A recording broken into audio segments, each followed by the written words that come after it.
ಎಂಚ ಉಳ್ಳರ್ ಕುಡ್ಲ ಎನ್ಕ ಕುಡ್ಲಗೆ ಬರ್ತದ ಮಸ್ತ್ ಖುಷಿ ಅಂಡ್ ದಟ್ ಇಸ್ ನನ್ ಅದರ್ ದ್ಯಾನ್ ನಮ್ಮ ಕನ್ನಡ ಭಾಷೆಯನ್ನ ಇನ್ನೊಂದು ರೇಂಜ್ಗೆ ತೆಗೆದುಕೊಂಡು ಹೋಗಿರುವಂತಹ ನಮ್ಮೆಲ್ಲರ ಪ್ರೀತಿಯ ಅವರ ಹೆಸರು ಹೇಳಲಾಗಲೇ ಅದರಲ್ಲಿ ಒಂದು ರಾಕಿಂಗ್ ಫೀಲ್ ಇರುತ್ತೆ. ದಟ್ ಇಸ್ ನನ್ other than rocking star Yash. ಇವರನ್ನ ಆತ್ಮೀಯವಾಗಿ ಸ್ವಾಗತಿಸಬೇಕು ಅಂತ ಪ್ರಕಾಶ್ ಶೆಟ್ಟಿ ಅವರಲ್ಲಿ ಆತ್ಮೀಯವಾಗಿ ವಿನಂತಿಸಿಕೊಳ್ತಾ ಇದ್ದೇನೆ.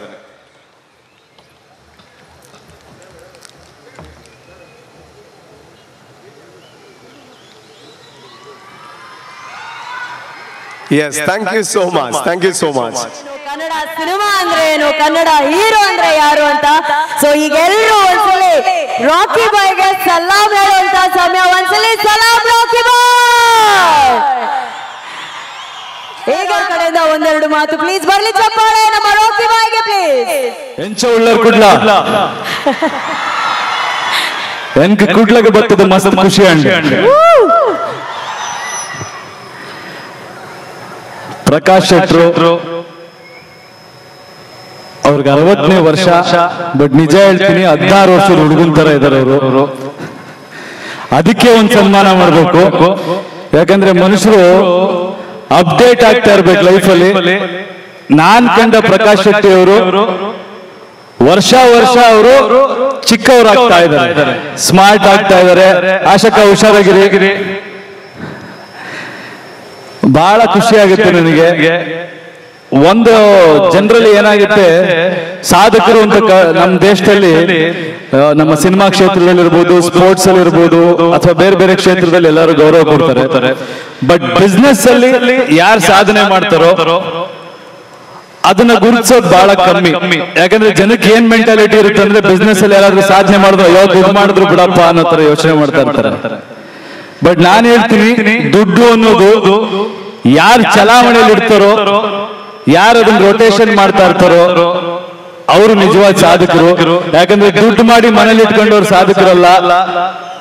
ದುಡ್ಡಿಂದ ಸಾಕಷ್ಟು ಜನಕ್ಕೆ ಉದ್ಯೋಗ ಕ್ರಿಯೇಟ್ ಮಾಡೋದು ಅಥವಾ ದುಡ್ಡಿಂದ ಸಾಕಷ್ಟು ಡೆವಲಪ್ಮೆಂಟ್ ಮಾಡೋರು, ಇದೆಲ್ಲ ಮಾಡೋರು ಉದ್ಯಮಿಗಳು.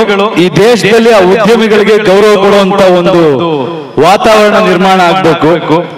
ಯಾಕಂದ್ರೆ ಎಷ್ಟೋ ಸಲ ಉದ್ಯಮಿಗಳು ವ್ಯವಹಾರದಲ್ಲಿ ಸೋತಾಗ ಅವ್ರನ್ನ ಕಳ್ಳರ ತರ ನೋಡ್ತಾರೆ ಈ ದೇಶದಲ್ಲಿ. ಅದು ಚೇಂಜ್ ಆಗ್ಬೇಕು ಅಂದ್ರೆ ಈ ರೀತಿ ಕಾರ್ಯಕ್ರಮಗಳು ನಡೀಬೇಕು. ಈ ತರ ಸಾಧಕರುಗಳಿಗೆ ಸನ್ಮಾನ ಮಾಡಬೇಕು.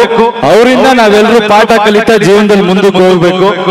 ಸೊ ಮಂಗಳೂರು ಜನಗಳ ಬಗ್ಗೆ ನನಗೊಂದು ಬಹಳ ಹೆಮ್ಮೆ ಆಗೋ ವಿಷಯ ಏನಂದ್ರೆ, ಎಲ್ಲರೂ ಶ್ರಮಜೀವಿಗಳು. ನೀವು ಯಾವುದೇ ಮೂಲೆಗೆ ಹೋಗಿ ಜಗತ್ತಲ್ಲಿ ಅಲ್ಲಿಗೆ ಅಡಾಪ್ಟ್ ಆಗುವಂತ ಕೆಪಾಸಿಟಿ ನಿಮಗಿದೆ.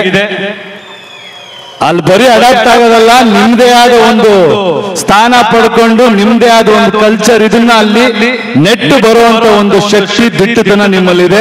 ಅದನ್ನ ನಾನ್ ನೋಟಿಸ್ ಮಾಡಿದೀನಿ. ಇತ್ತೀಚೆಗೆ ಮುಂಬೈಗೆ ಹೋದಾಗ ನನಗೇನ್ ಖುಷಿ ಅಂದ್ರೆ, ಏರ್ಪೋರ್ಟ್ ಹೋದ ತಕ್ಷಣ ಅಲ್ಲೊಂದು ಶಾಂತಿ ಸಾಗರ್ ಅಂತ ಇರುತ್ತೆ, ಅಲ್ಲೂ ನಮ್ಮ ಹುಡುಗರು ಇರ್ತಾರೆ, ಎಲ್ಲ ಮಂಗಳೂರವ್ರು ಅಂತಾರೆ. ಬಾಂಬೆಲಿ ತುಂಬಾ ಜನ ನಮ್ಮ ಮಂಗಳೂರಿನವ್ರು ಕೆಲಸ ಮಾಡ್ತಾ ಇದ್ದಾರೆ. ಎಲ್ರೂ ಚಿಕ್ಕ ಊರುಗಳಿಂದ ಏನು ಇಲ್ಲದೆ ಹೋಗಿ ಅಲ್ಲಿ ದೊಡ್ಡ ದೊಡ್ಡ ಸಾಧನೆ ಮಾಡಿ ಒಂದು ಹೆಸರು ಮಾಡಿದ್ದಾರೆ. ಬಹಳ ಖುಷಿ ಆಗುತ್ತೆ. ಈ ತರ ಎಲ್ಲ ಸಾಧಕರ ಮಧ್ಯೆ ಪ್ರಕಾಶ್ ಶೆಟ್ಟಿ ಅವರು ಮುಂಚೂಣಿಯಲ್ಲಿದ್ದಾರೆ. ಎಲ್ಲಾ ರಾಜ್ಯಗಳಲ್ಲಿ, ಎಲ್ಲಾ ಬೇರೆ ದೇಶಗಳಲ್ಲೂ ಕೂಡ ವ್ಯವಹಾರ ಮಾಡಿ ನಿಮ್ಮ ಒಂದು ಊರಿನ ಸೊಗಡು ಇಲ್ಲಿಂದ ಬೆಳೆದವರು ಹೋಗಿದ್ದಾರೆ. ಸೊ ಅವ್ರಿಗೆ ಇನ್ನಷ್ಟು ಶಕ್ತಿ ಕೊಡ್ಲಿ ಭಗವಂತ. ಅವರ ಒಂದು ಸಾಧನೆಯಿಂದ ಇನ್ನೊಂದಷ್ಟು ಜನಕ್ಕೆ ಇನ್ಸ್ಪಿರೇಷನ್ ಆಗ್ಲಿ.